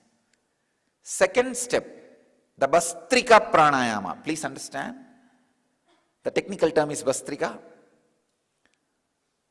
Pull your lower abdomen in and up.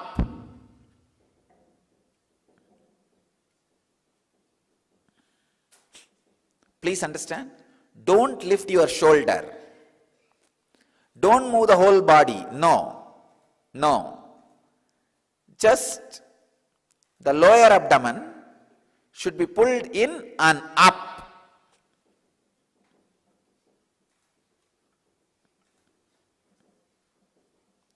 "21 times. Please understand. Again, I am preparing the body. 11 times of Nadi Shodhana, simple breathing. 21 times of Bastrika. 21 times is very simple thing. Actually, it's nothing. Just 21 times of Bastrika. This all preparation. Please understand. This all preparation to push you to the original Kriya itself.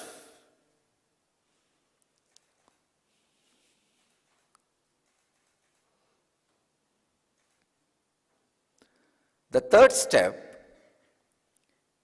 inhaling as slowly as possible, holding as long as possible, exhaling as slowly as possible, holding the lungs empty without breathing as long as possible.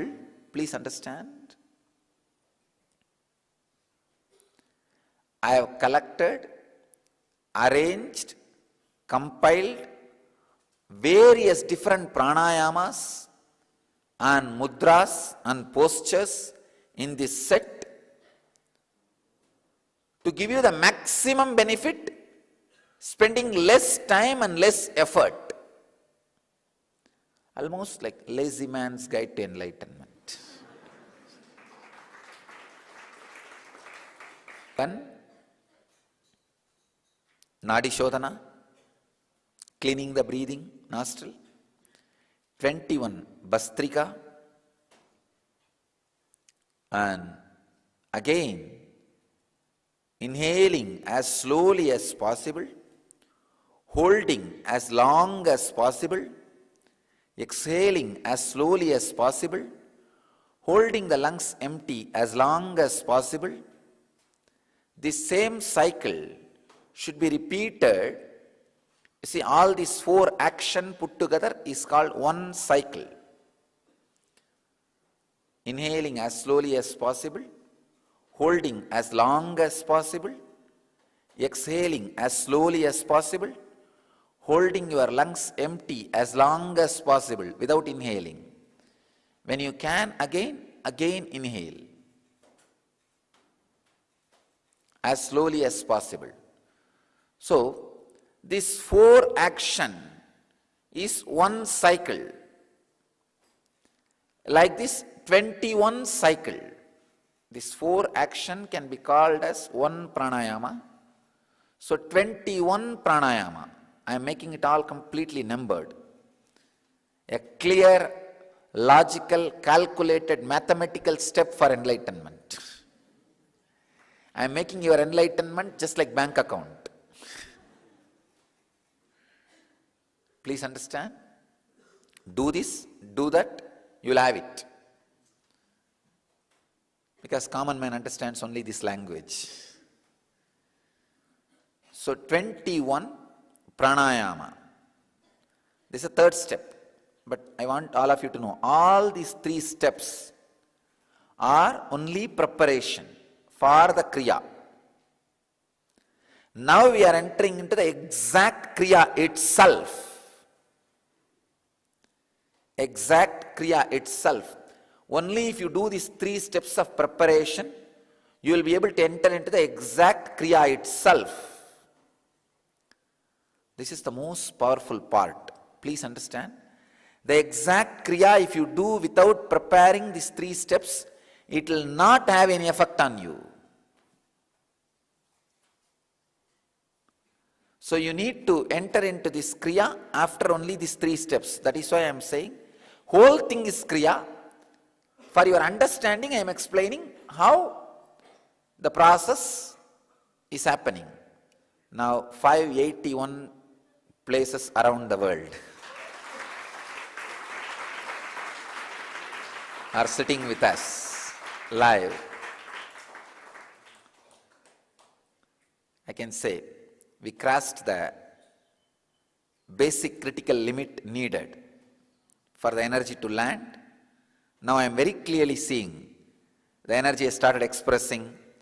Now all the people who are sitting around the world in these 581 places will experience the Kundalini awakening. And at least 100 places will have the materialization of Vibhuti. You will see now, you will receive at least 100. Oh, New York already started coming. So please understand, at least 100 places, you guys will experience the materialization of Vibhuti as a symbol of the Master's presence physically there.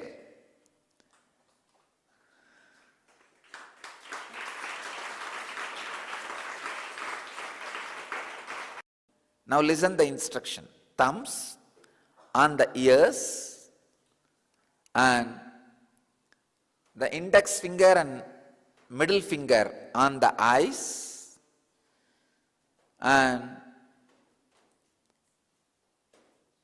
the ring finger on the nose. If the little finger touches your lips, that's enough. Even if it doesn't touch, it's okay. Please understand. I'll show you.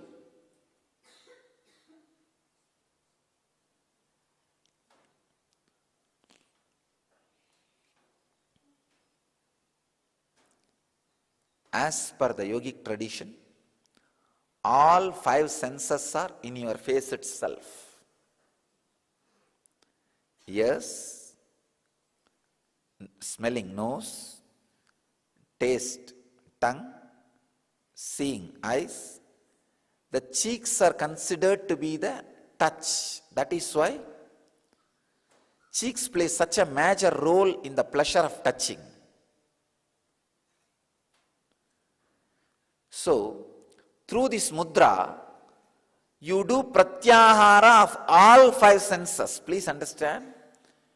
Your hands are the gateway for your prana. It can send or receive prana. That is why whenever not me, all over the world, in all traditions, not just Vedic tradition, in any religion, a highly evolved pranic source, an enlightened master or an incarnation or a saint or a religious leader, blesses you with the hands towards you. Means he is releasing the pranic energy. And when you are asked to receive, you are always asked to raise your hand so that you can receive. Hands are gateway to send or receive pranic energy. Now when you lock your hands on the senses, all the senses are withdrawing inside. The pratyahara happens. Thumb on the ears, 2 fingers on the eyes, and the ring finger on the nose, little finger on the lip, and lock the nose, lock the breathing through these 2 ring fingers as long as possible. Please understand. Never try to do with the middle finger. If you try to lock the nose with the middle finger, you will lock it more than you can bear. The danger of fainting or disturbing your health is possible. It is there. So, don't do with middle finger. Do it with ring finger. Do it with ring finger. Please understand. The ring finger, Washington, New York, Port Washington, New York, please don't do now. Wait. I'll guide you, you can do that time. Just listen. Listen to the instruction.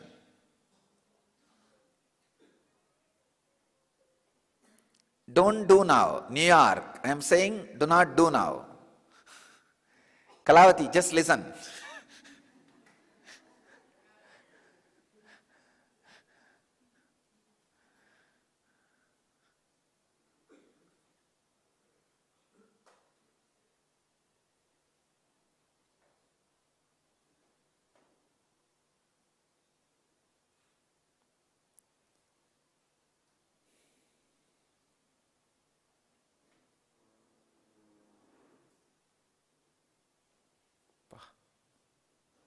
I'm seeing very clearly how the etheric body of me is being used by the cosmos like a huge octopus. It is spread and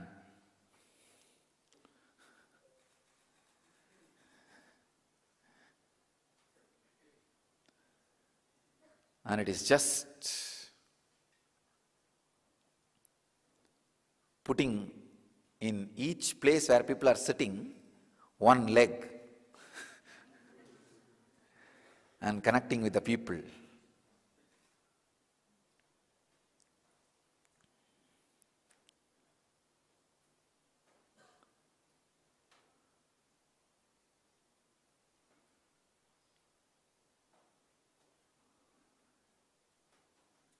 God. I can see very clearly all the places people will experience levitation. At least in 100 places, devotees will have vibhuti from padukas, and at least 200 devotees will receive vibhuti in their hands. Now,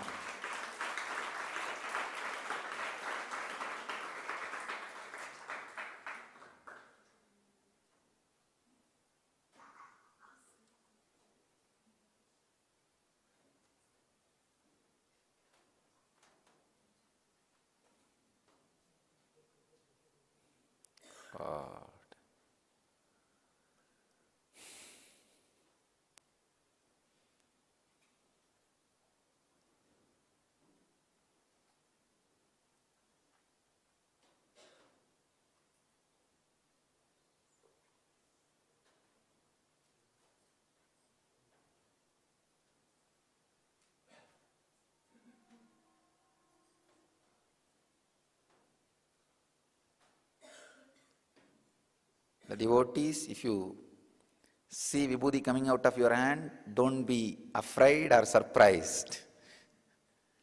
I could see the energy expression.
One side the energy overload, people are rolling, I can see everywhere. On the other side, webinar overload. It's not able to handle. Jnanatma, you are ready?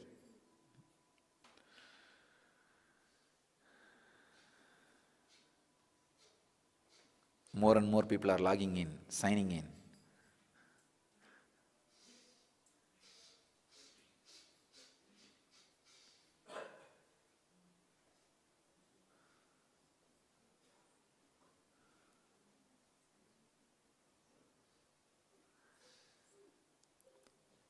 So all the people who missed for a few minutes webinar stopped, I wanted to tell all of you, you have not lost anything. I have not given any instruction in those few minutes. I waited. So please, you can listen now. So now, the hands, the thumb on the ears, the index finger and middle finger on the eyes, the ring finger on the nose, and the little finger on the mouth,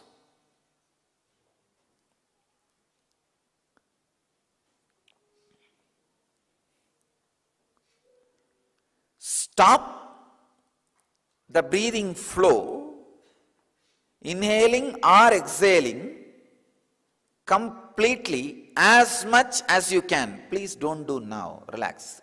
Relieve your hands. As much as you can, stop the flow. After a few minutes or a few seconds, you will feel, oh, now I cannot stop anymore. Then just release those two ring fingers.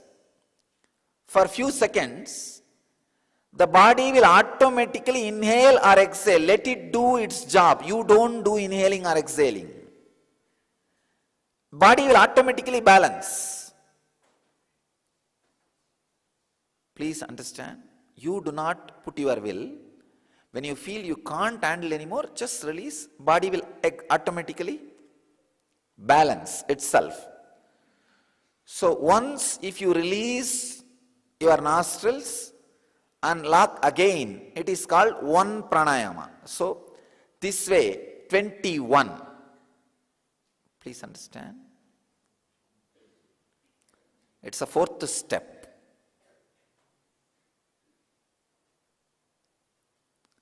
First, a simple cleaning of the nostril.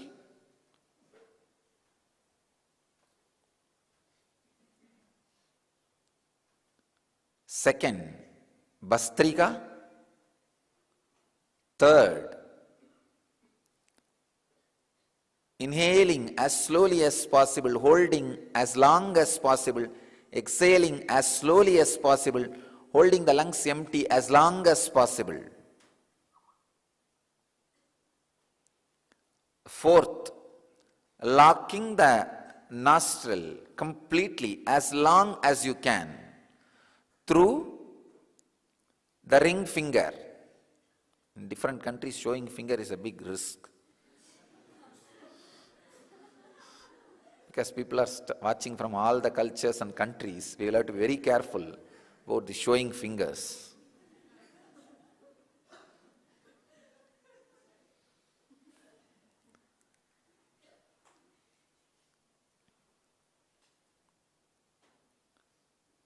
Fifth part is, please understand, this fourth part is the main kriya. The fifth part is settling with your body, means balancing the body. First three steps are preparation. The fourth step is main kriya. And the fifth part is balancing your body, settling your body. The settling or balancing can be done by intense humming. 7 minutes of intense humming means the energy created has to be churned in your system. Intense humming for 7 minutes. After that, living means making that a part of your muscle memory. This will be done by the 7 times doing Shakti Dharana. Please understand. Shakti Dharana means raising your hands towards the sky and visualize the Master's presence and energy intensely landing on you, awakening your Kundalini on the whole body, and bow down to the cosmos, surrender to the cosmos 7 times. Please understand. Totally 5 action. Simple breathing 11 times, Bastrika 21 times, the inhaling slowly, holding long, exhaling Samana Kriya, that 21 times, and the 4th part is Shambhavi Mudra, holding the breath completely through Shambhavi Mudra 21 times. And the 5th part is Mahamantra 7 minutes, and the 6th part is the Shakti Dharana, means receiving the cosmic energy and offering it. Please understand, it's a unique combination. I have put the whole world into this one Kriya. I put the whole world into this one Kriya. The 6th part is 7 times receiving the energy, connecting with the cosmos, sky, and surrendering to the cosmos, earth, becoming part of the cosmos. 7 times. The whole thing will take less than 7 minutes. These 7 times of Shakti Dharana. And the last but not least, sit for a few minutes and send an intense, loving, compassionate, blissful vibrations to all over the world with a proper Swasti Mantra.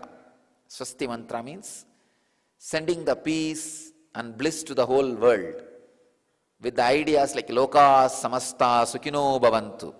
Let the whole world be at peace. Let the whole world be in bliss. Loka Samasta Sukhino Bhavantu. With this beautiful, deep, spiritual feeling and compassion, send the loving, compassionate vibrations to the whole world. Healing vibrations to the whole world. All these 7 steps put together will take only less than 42 minutes. Please understand, this is what I call Yen Kriya. Very powerful process. All these 7 you would have done with me separately, individually. I am putting all these 7 together. Most powerful, highest possible frequency, the life breath, vibration will happen in you. You will see the intense Kundalini awakening happening in you. The Yen effect will be experienced by you. Please understand, because in this body, all these experiences happened and the clear arrangement has happened, and coming out,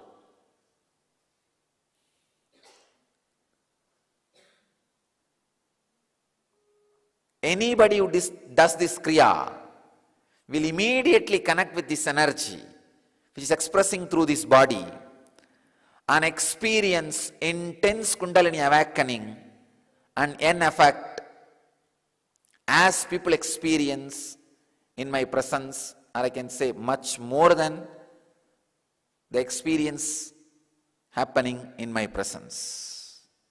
Please understand, through this initiation, I add Master's grace and blessings to this Kriya and to all of you. Now, at this moment, 615 places around the world people are sitting.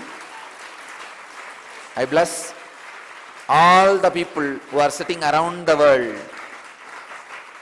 please understand, with my blessings and the grace of all the great masters, I initiate all of you. All of you will have, people who are sitting around the world and here in the physical presence, all of you are initiated. I bless you all with the experience of initiation.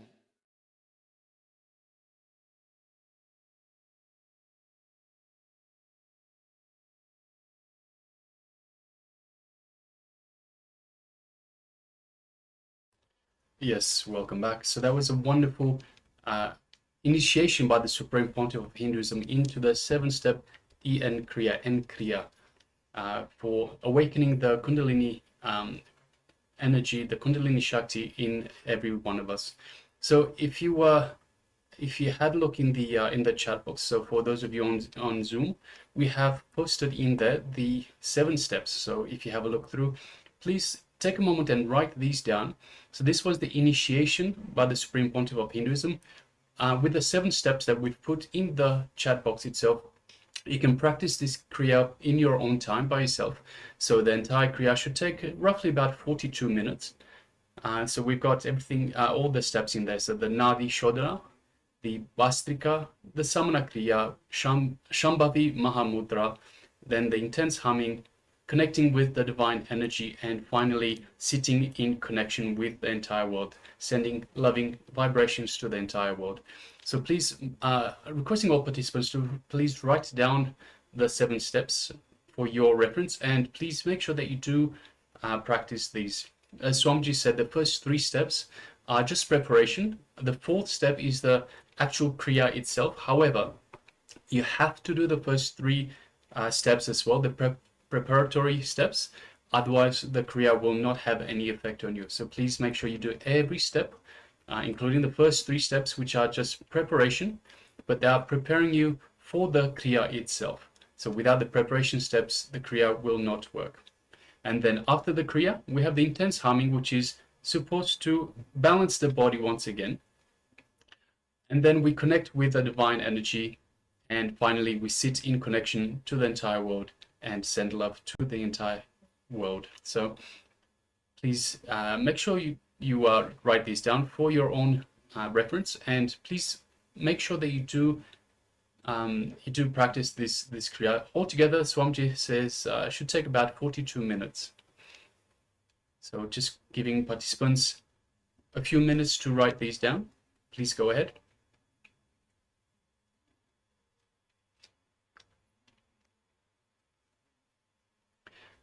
Also, at the very start, Swamiji was telling us that we need to sit in Padmasana, which is with the legs crossed like this and locked in.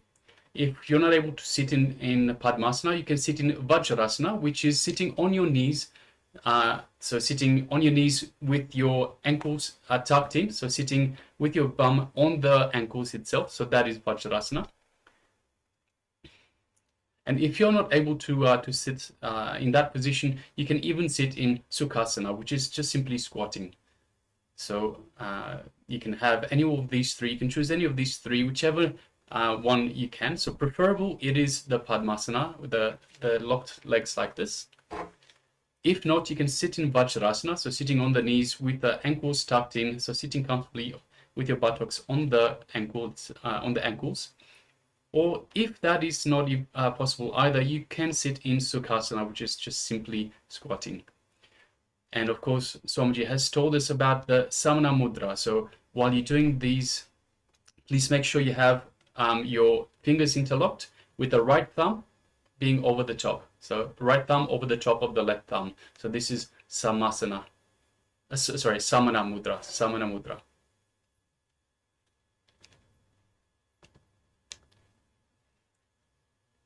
So please take a couple of minutes and write down these, and give us a thumbs up. Let us know when you're finished, when you have written all of these down, and we will continue on with the next segment. So please just take a moment.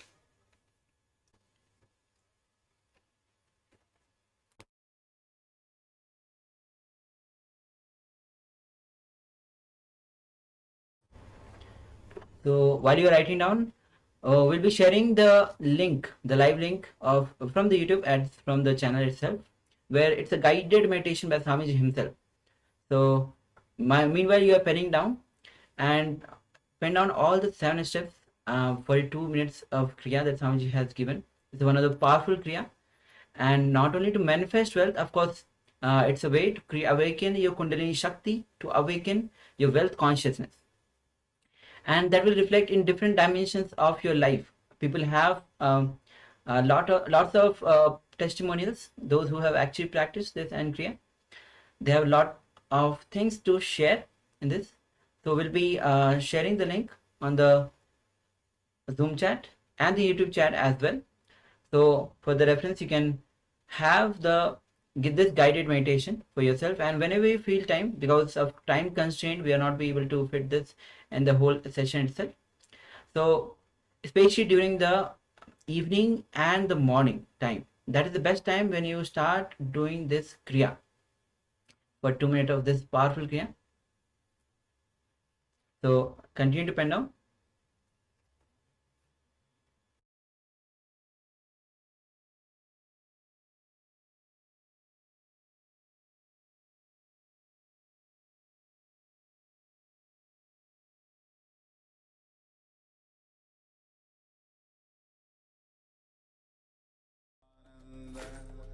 Paramashivoham Om Nityananda Paramashivoham Om Nityananda Paramashivoham Om Nityananda Paramashivoham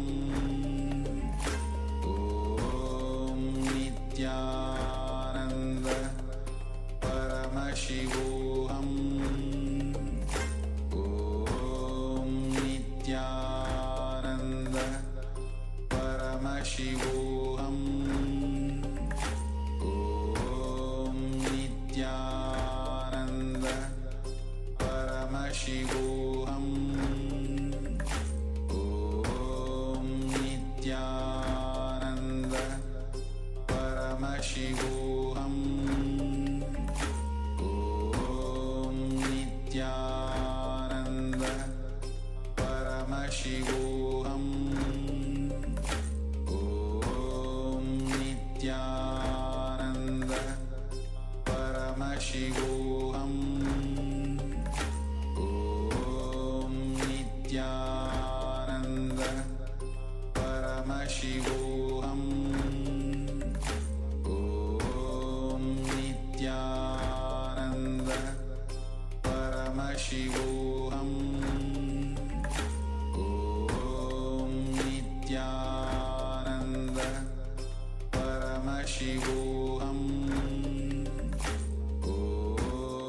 Nityananda Paramashivoham Om Nityananda Paramashivoham Om Nityananda Paramashivoham Om Nityananda Paramashivoham Om Nityananda Paramashivoham. Yes, Nityanandam. So I hope all of you have actually penned down all the 7 steps. Can you give a thumbs up if you have actually penned down?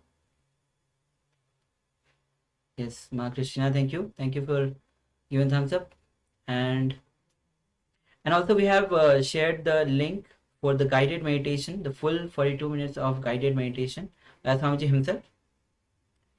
You can share that link among yourself and let others also. Ma, you can share in the Chinese translation room as well, and let them have whenever they feel. Thank you, Ma. Whenever they feel there is a time, especially during the evening and the morning time.